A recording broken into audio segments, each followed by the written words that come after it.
I did not know how to take advantage of my own life, how to take, advantage of my own story of how I wanted to tell it. And when I would tell it, I'd be like, wait, is this something that my mom would say?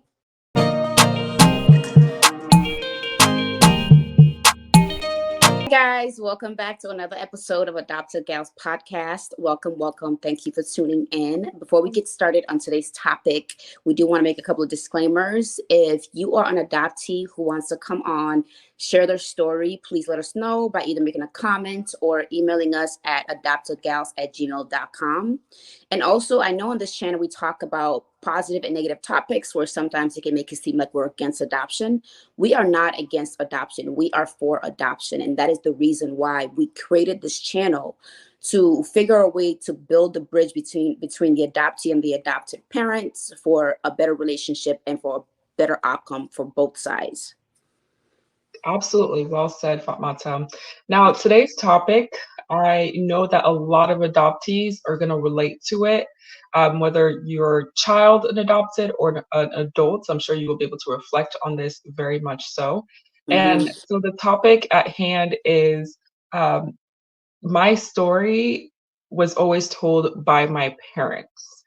Now, I'm going to explain what this topic means, and then we'll say a little bit about our thoughts and reflect on what this means to us personally.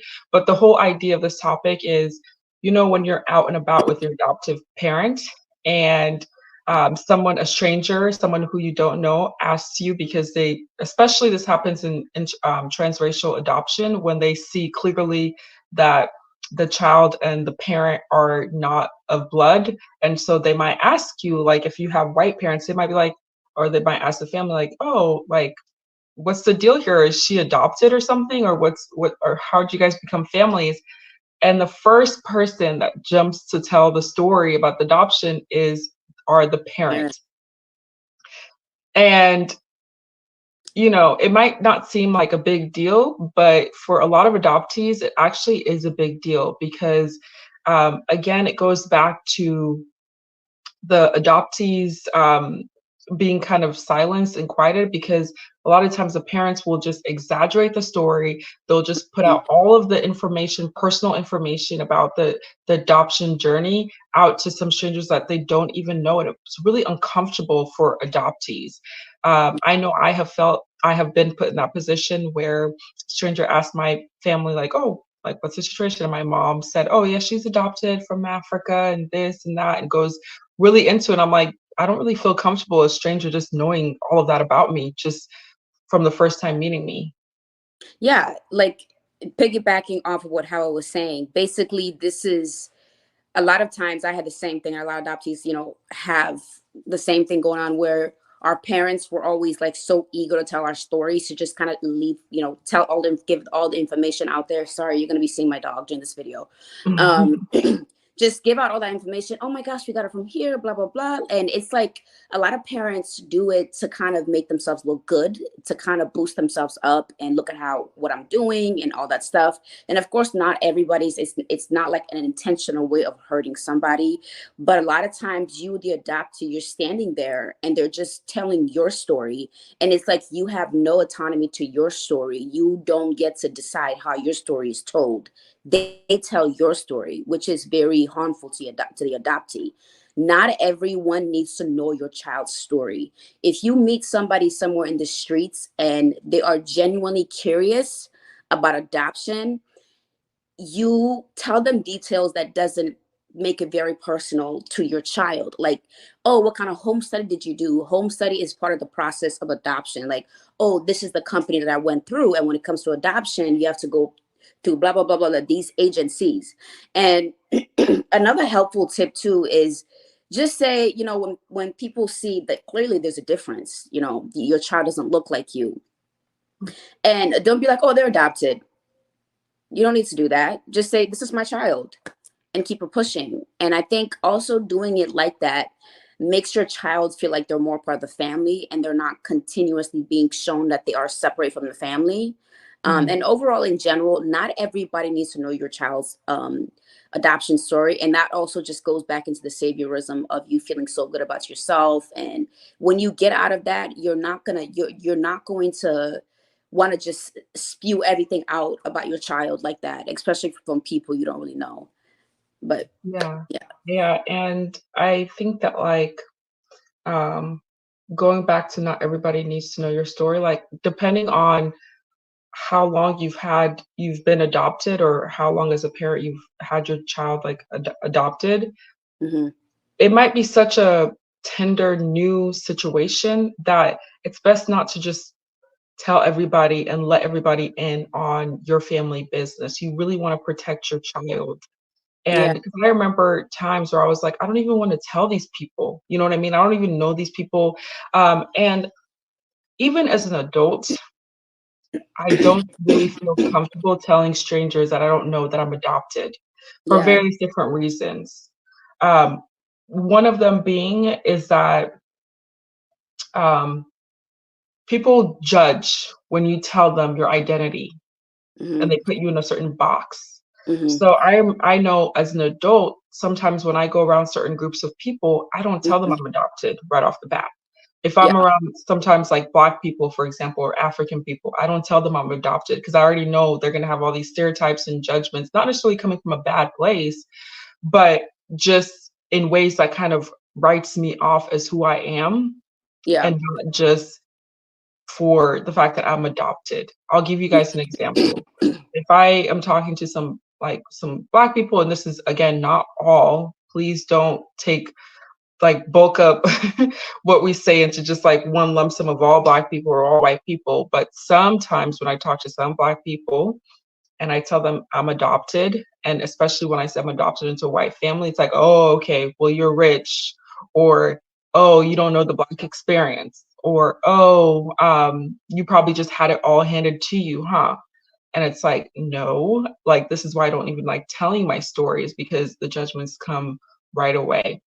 And so that's like as an adult. But when I was younger, I just remember feeling really embarrassed because obviously it's obvious I'm adopted. Like, are you Yeah. serious? It's obvious that It's I didn't clear come as out of day. my white mom's body. You know what I mean? So why are you guys being so nosy? Why? I mean, I know like especially back then it was like a newer concept, but nowadays like there's so many mixed families of different cultures and races and Hmm. even adoption is a lot more common. So I don't even know why a stranger would even be asking in the first place. And if a stranger's asking, they're just being nosy. And you as a Lack parent should be boundaries. protecting your child from these nosy people. They just want intel on your family.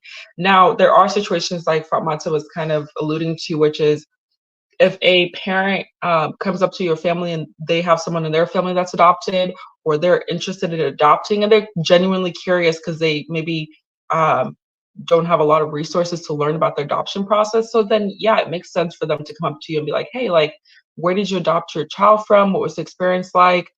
And like Fatmata was saying, try not to tell the personal experience of Your child. your child and Yeah. what they went through, the hard times they went through, why you adopted them, and where you adopted them from, and all that. Just give them generalized information and give them the resource where they can go to learn more information. You know, Yeah. like, this is my child. Yes, she's from wherever, Africa.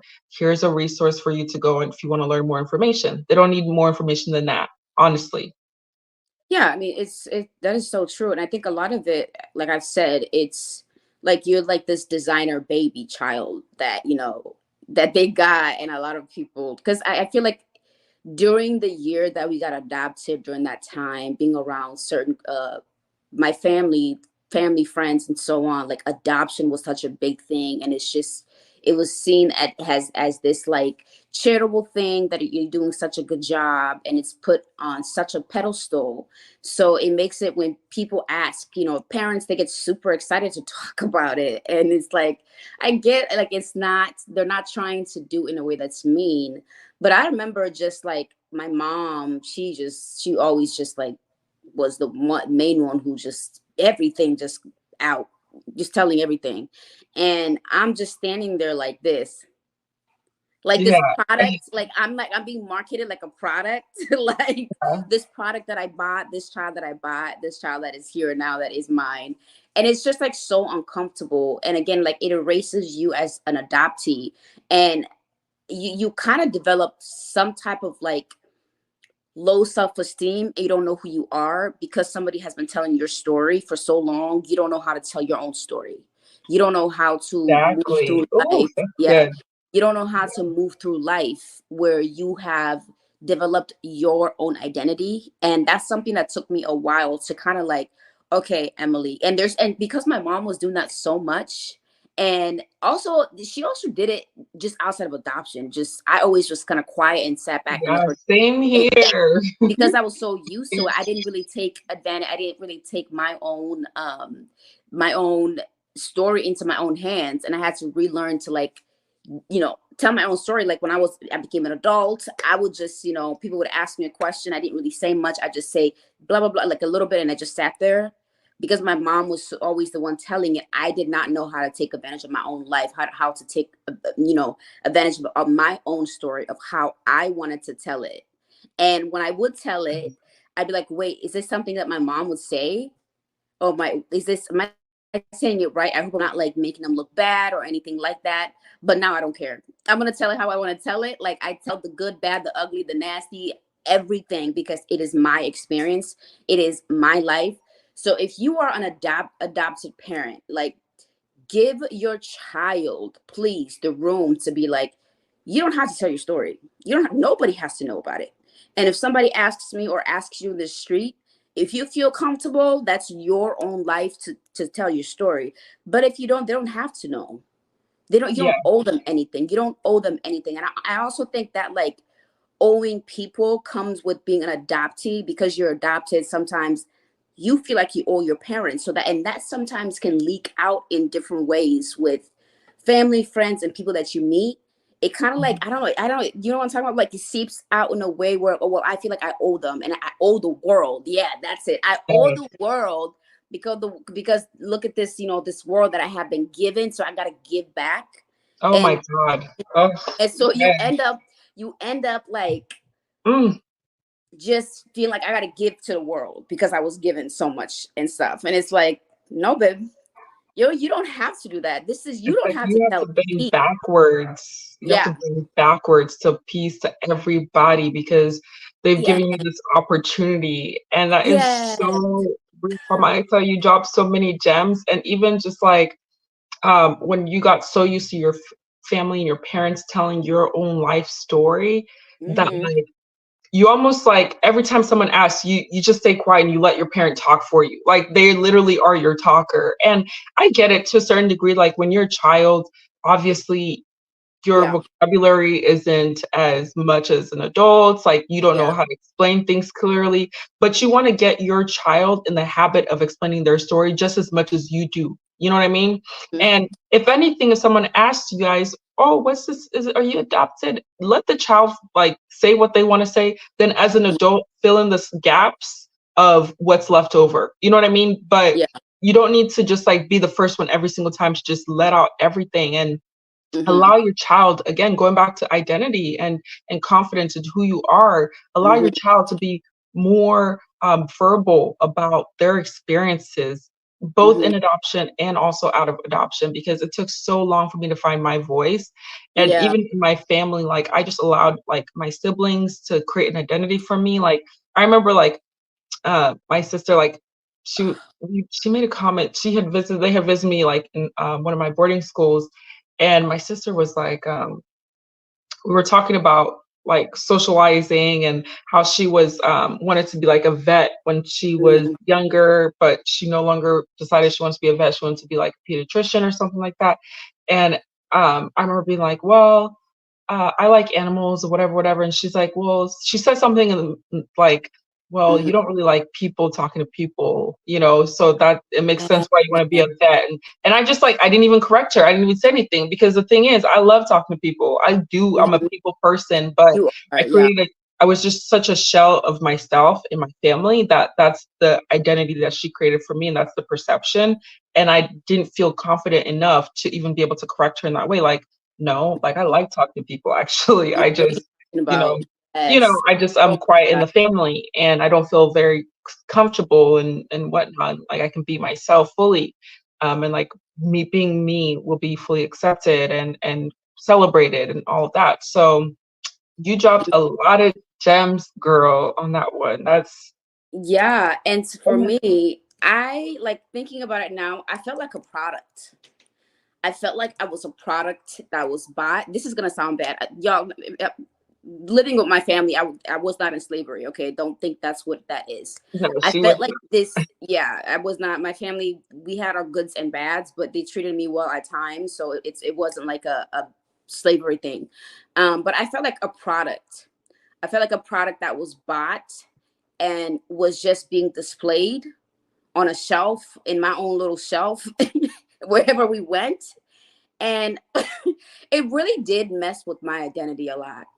It really did, because I just and I really it seeped in the back of my mind. I got used to just being the good girl. Be good at all times, Emily. You are this product. You have to learn how to market yourself, okay? Make yourself look extra shiny. So when you're being talked about on a pedestal, the story even looks better, you know? Mhm, And I think adoptees also do get sucked into that whole charitable thing, because when you're adopted into it, your family is doing a good thing, and so you get sucked into it where you also participate in your own demise. But I'm not blaming adoptees, because at the end of the day, you're a child, and it's your parents' responsibility to be like, you don't have to do that. You're not a product. You are my child. You don't have to tell your story. Like, f these people. Like, if they push and they try to cross your boundaries, teach your children how to like have stable boundaries. When like if someone is crossing your boundaries in this matter or in any mhm, way, mhm. be like, no, I'm leave me alone. I don't know you. I don't know you, because It's it's so. almost it's almost like when people like go up to someone who has a child that maybe has some type of physical disability or any kind of disability, like you don't Mhm. just go up to somebody and ask them like, oh, what happened with your child, like why do they have this disability? And if Yeah. somebody came up and asked you that, you would be like, what the hell, how is this really your business? But Yeah. you know what I mean. Sorry, I did not mean to cut you off. No, no, I no, no. totally You're cut you good. off. No, you're absolutely. You're good. You're good. No, that's very true. And it also it got me to think about. It goes back to. I hate bringing it up, but adoption is so deeply. Sometimes there's racism, and where Black people are seen as this just inhuman in a way where a lot of people feel like they can have access to Black people. They can have Mhm, free access to you because you're Black, and stuff like that. And there's like how you're seen and how you're respected in society is way different. And so people are a little more comfortable in just like coming in and trying to like be disrespectful of your boundaries, because you're just supposed to just take it and mhm. just let it be. It is what I'm asking you a question. You're supposed to answer me. You're supposed to indulge me. But going back to how your sister was trying to, tell you who you are, I had the same thing too with my sister. Oh my gosh. I was like, she was like, yeah, and she would say things, and I'm like, yeah, she's right. She's right. And here's the thing about me growing older and being an adult. Growing up, because I let my story be told so much by other people and just trying to be this good girl on this pedestal, I thought I was an introvert my whole life. I thought I was introvert. I thought I didn't like to talk. But the Same older I here. got, the more I realized, actually, I'm like, I'm not really an introvert. Do I need time? I'm more like a person where I can go out. I'm like 50-50. I can Mhm, go out and hang out, but then I also like my personal space and my personal time versus just being by myself all the time. And I'm like, no, I actually like being around people and talking to people. I like the energy that comes off of, talking and interacting with new people. mhm, And once I realized that, I was just like happier. Like I'm happier, and I'm still, working on my identity, who I am, discovering who I am. But so mhm, far, what I'm discovering is so amazing. Okay, I'm trying. It's so amazing who I'm becoming and how I've shed all of those things that were placed onto me. And that's another thing. If you're an adoptee who's watching this, shed the things that people told you were through other people telling your story, and figure out who you are. So go back and be like, somebody told me I was this. Is that really me? Go to therapy, talk about it, because mhm. what people told you who you were, it's not necessarily who you were. at all. And I love people. I like talking to people, but yeah, that was just something that I discovered that I'm like, yeah, I'm not a full introvert. I'm not. Yeah, and honestly, I feel the same way too. And it's like Hmm. people in general, adoptive or not, will write your story for you if you don't write it for yourself. And you need to be very have your eyes open for that Yeah. because it's easy to just accept what other people tell you about yourself, especially when you haven't been raised up in a family that really instilled within you a high sense of self. You know what I Yeah. mean? And Yes. so you're always going to run around trying to attach yourself to other people's versions of you. And Mm-hmm. I was such a victim of that. And I would tell myself all these type of things of who I am just because other people told me. I was reading this book, and this lady, she was like, she had gone through some sexual abuse. Her father used to sexually abuse her when she was younger. And she's actually now she's like a pastor.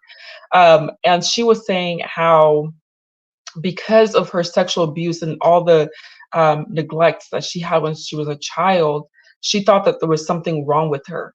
And so when Mm-hmm. people told her how she should Yeah. behave or how to do things differently, she would quickly adapt and change herself because Yeah. she thought everyone else around her was right and not her. And Oh, I felt that hit me so hard because I was like, oh my obviously gosh, so girl. much crap has happened in my life, so Yeah. much abuse, so much violence that there must be something wrong with me and I'm Mm-hmm. not getting something. Like there's some information on this earth that I wasn't given and everybody else was given. So let me listen to everybody else.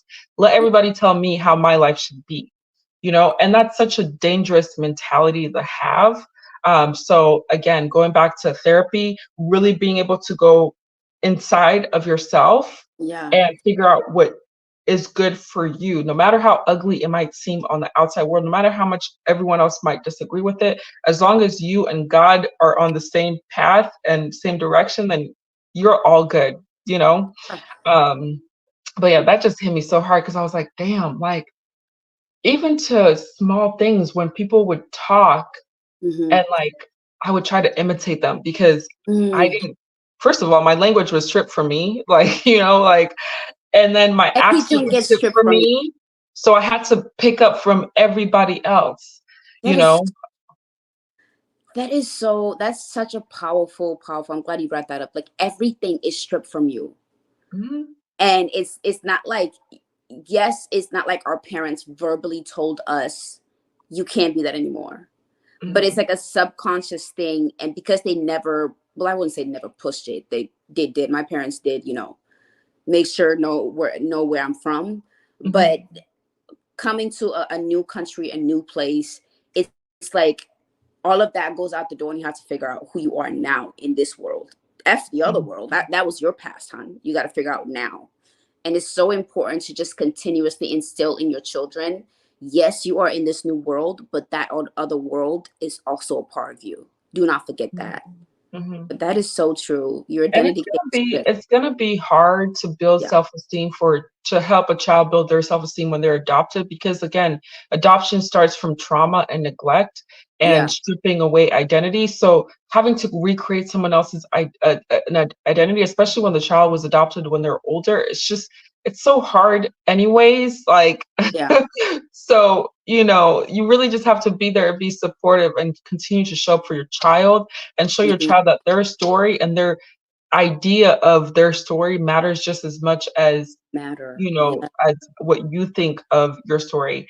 And Hmm. going back on like, oh, you know, let the adopted child tell the story and you don't have to as an adult, as a parent, always jump to be so eager to tell the story. We understand that part Hmm. of the adoption story is also the parent side too. It's not just the Hmm. child side, but Hmm. at the end of the day, Yeah, the that's true. parent, you as a parent, are going to have a lot more control of the relationship, anyways. So you want to give more of a little bit of balance to the children as well, because everything again, they're being changed, their environment, their language, the Hmm. food, the culture, just everything is changing. So um you know, you want to give them a little bit as you take. I don't Yeah. know if that makes sense. Yeah, that's true too. I'm glad you brought that up, that, the parents' story, because they did go through it too. That matters. It's like, okay, that's fine. Tell your side. you know, Tell your side, exactly. tell your side. That's okay. Just leave your child Yeah. out of Tell your side. You don't need to like really just go into details. Just don't be embarrassing your kids at the end of the day. Don't Yeah. feel like if you talk about your child's adoptive story for 10 minutes with a stranger and you just keep going and you're smiling and it's just Because it no, you makes need them look to, good. It makes them look good, and they like the attention. They like looking of good. It's course. it's the charity thing. It's the charity thing. And when you learn, when you learn, you're gonna know better. Okay, let me not do that. Yeah, it feels good, but at the end of the day, it's hurting somebody else. But Yeah, like what is the purpose of you going all into details? Like really think about that. Like who is that benefiting? Is that benefiting me or the child or the stranger? Like yeah, what is the purpose of this? And even me, like sometimes I'll go on. It's kind of just like telling when your friends tell you a secret or something about mhm, themselves, and if you're that one friend that just loves to yap about your friends secrets and their personal life, or even your personal life to other people, like yeah, who is that benefiting? right. If you're going around spreading people's, personal business around, some people they genuinely get off of that, and it's just ugh, It's sick. Yeah, it's pretty sick to me. So, yeah. but anyways, is there anything else you wanted to add to this topic from my time? Nope. That's pretty much it. It was short and sweet conversation. I think the lesson here is one, really assess why people are asking you about your personal business when it comes to adoption. Let your child tell their story just as much as you are able to tell your version of the story. And then, if someone is genuinely interested because they're maybe thinking about adopting a child as well, and they want to find somebody that they can get some support from, give them that support, give them the resources without having to go really deep into the personal details of your child. Right. Yeah, that's so true. You summarize it well. Thank you guys so much for tuning in another episode. Thank you guys so much for your support. We are almost at 1,000 subscribers. Thank you guys Let's so get us to much. 1K, you guys. It's not a Yes, lot. Let's thank get you to so much. 1K. Thank you so much. We appreciate it. Don't forget to like, comment, subscribe, and tell people about our channel. Mhm. Till next time. Bye. Bye.